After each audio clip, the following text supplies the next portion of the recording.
1, 2, 3. What's up, Unrated? This is the Mattson 2. I'm Jonathan Mattson, and I'm Jared Mattson. I came out of the womb first. That's right, you're twins. That's right. And how's that bond being twins when you were growing up? When we were growing up, we literally did everything together. We were in kindergarten all the way through getting our master's degree together. And I think that's Master's in music, right? Master's in music. I think it's pretty weird that we did that. But I do know of those professional twin tennis players, and they, to this day, like, they share a bank account. We don't go that far, because I'm married now. Not yet. So. But they're even like married, and they do that, I think. But whatever, they probably have their own business bank account, like what we have. Mm-hmm. You have like a little business bank account. But yeah. So that's who we are. But how it manifests itself is, I think it just gives us an extra layer of chemistry and communication in our everyday life.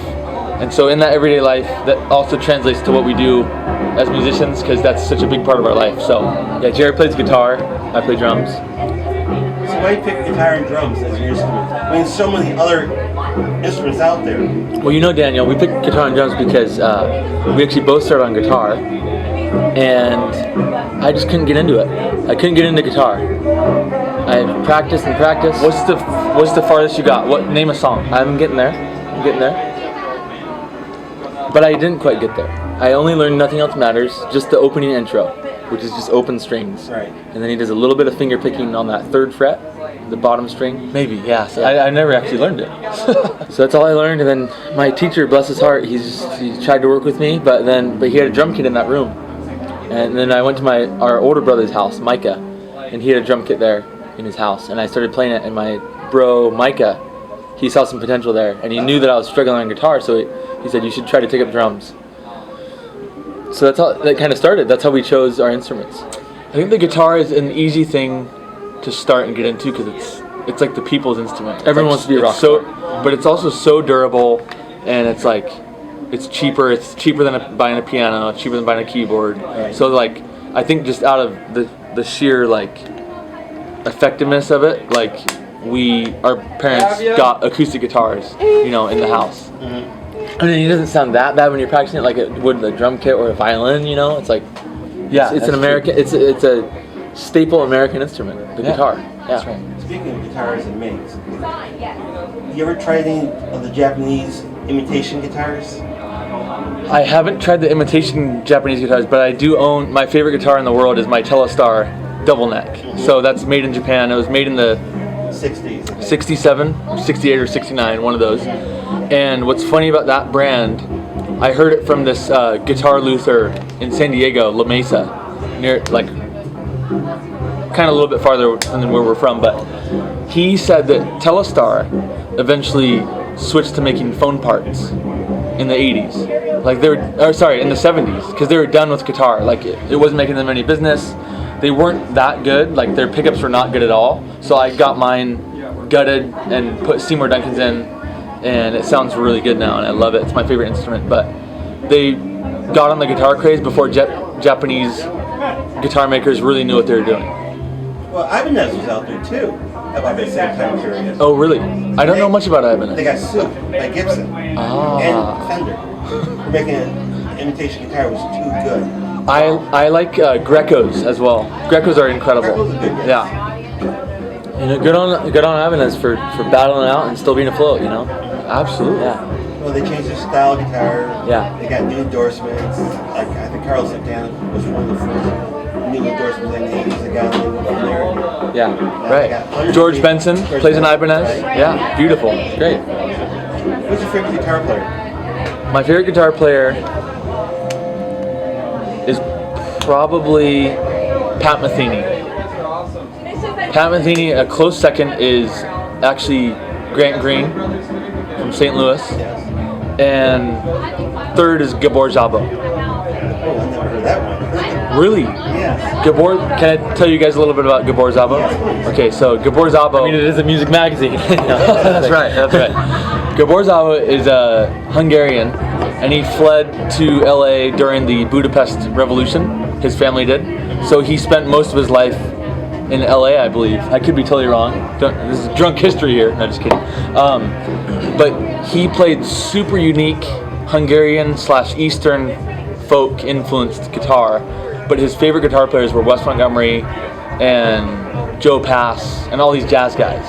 So when he started playing in LA, he's like, I'm a jazz guitarist, I want to be a jazz guitarist. But he wasn't embraced by the jazz community at first. So the way he played the traditional jazz, by the fellow jazz musicians, he was embraced by people and the audience and listeners, because he had this unique sound that no one was doing.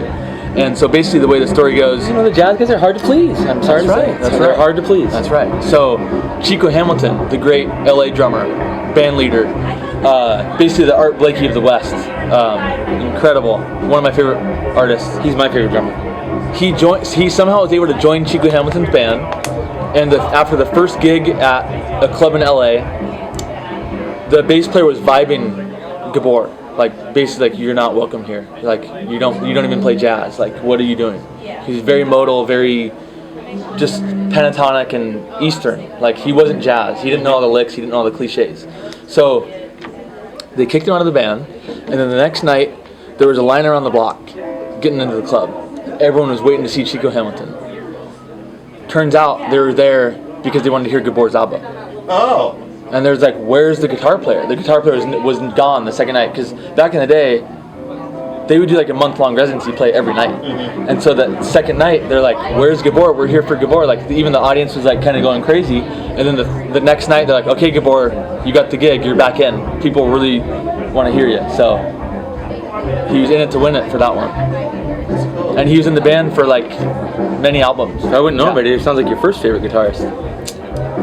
Definitely one of my first, but well, right now there's a lot of other people who are other genres, and they go to jazz. They go, and they start wondering. Right. Like Chrissy Haas, the Denvers. She's put on a jazz album. Oh wow, I didn't hear it. She just released the first track last week. Cool. Wow. And like, it's gonna be a total jazz album, jazz covers. Well, I feel I feel like jazz is held a little too sacred these days. I mean, not these days, but it's always been held very sacred. Like you had Louis Armstrong didn't dig what Dizzy did.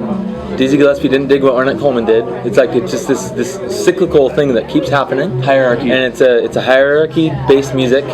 And what they really need to do is learn from the rock people. You look at Nirvana, he didn't base his knowledge of rock and roll on the Beatles. You look at Jimmy, he didn't base his Jimmy didn't base his knowledge of rock and roll on the Beatles. Right. Nirvana didn't base his knowledge of rock and roll on Jimmy. It's like they're their own thing.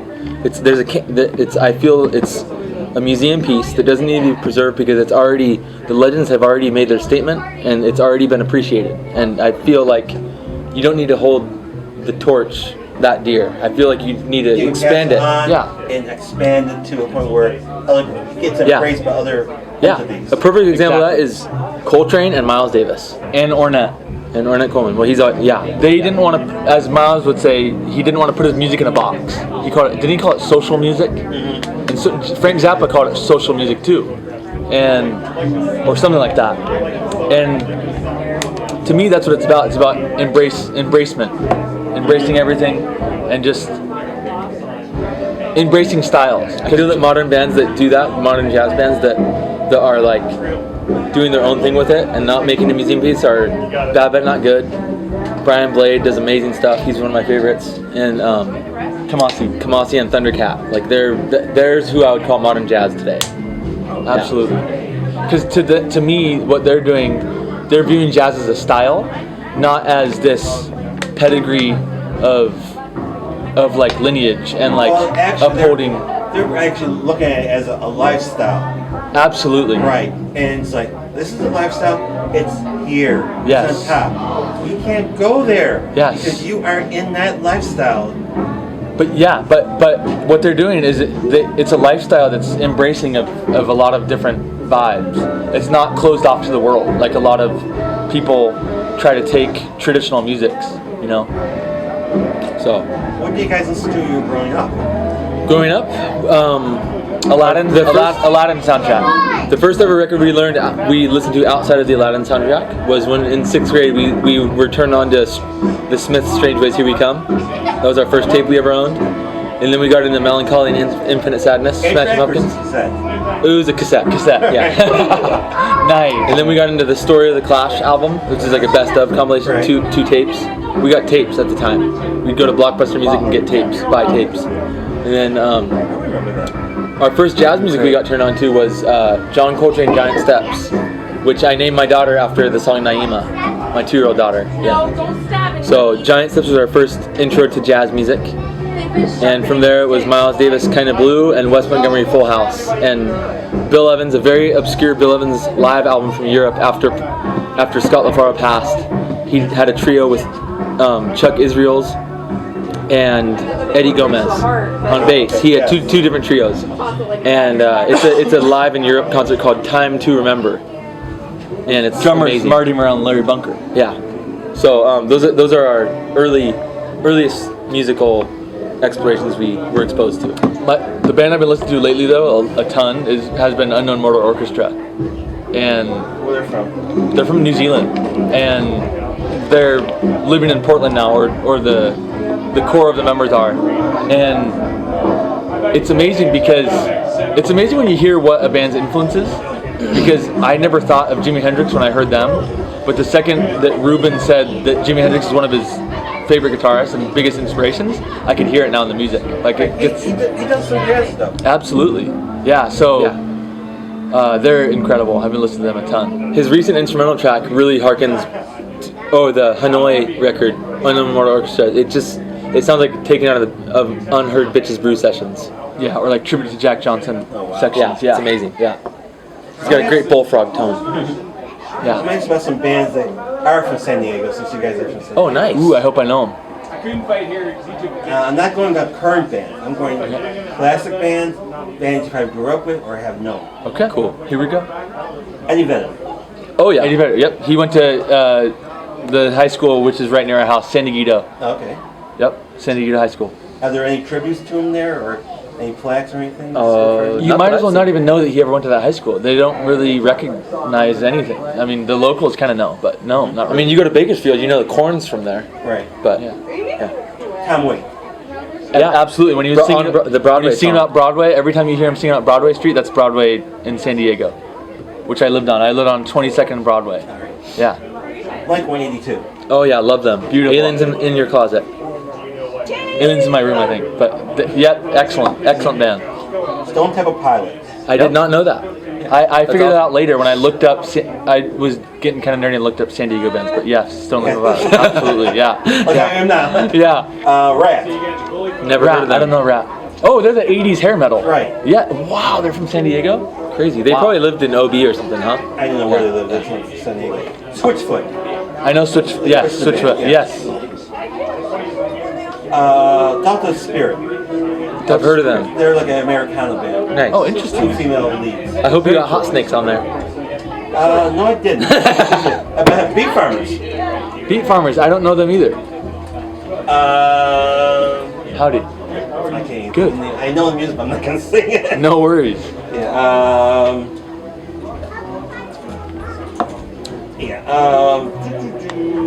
Paula West. Paula West. I don't know them either. She's jazz. Nice. Oh, right on. And Rebecca Del Rio. No, sir. I don't know that. No say. Yeah. I do know that Jason Mraz is from there too. Right. Yeah. Yeah, he digs our music. Yeah. We were on his radio station. I saw him at some of our shows. He's a great guy. And I read something about you had something to do with Beastie Boys or something. Yeah. We work with Money Mark Nishita. He who was the man behind the Beastie Boys. He's worked with amazing bands, but he was a touring member of the Beastie Boys, and he helped write some of their music. And great friend of ours, amazing musical scientist. You go to his studio. He's an ancient soul, man. He's a wealth of knowledge and pure positivity, and his stage presence is awesome. He's got just this looseness and this openness about him, and he's in tune with every situation, you know. But that's Money Mark, keyboard player, incredible. Yeah. And where do you see yourself in 5 years? Wow, that's an interesting question. I hope to see ourselves. Grammy, maybe? A Grammy? Yeah, that's a good. That would be amazing. That'd be cool. Yeah. You were in the Billboard Top 100. Right. Once. Yeah. Right. Exactly. Honestly, I don't think 5 years in the future. Maybe we should, but I kind of think 1 year in the future, and I'm hoping that. So with the next album? I'm hoping this new album called Paradise that just came out 2 days ago. today. Released by Tori Ma and his label. Hoping that record does really well. According to the press that we've seen, it's getting great words on it, great reviews, and we just hope to be playing more festivals and stuff. Any other festivals coming up? Yeah, we've got Telluride Jazz Fest in Colorado. We got San Francisco Jazz Fest next week, in June 14th. At those two festivals, we're performing John Coltrane's Love Supreme. We did a record of that last year. Yeah. So we got that I heard one it in. a little bit earlier, and it was great. Oh, thank you. We got that Louisville Festival. Forecastle.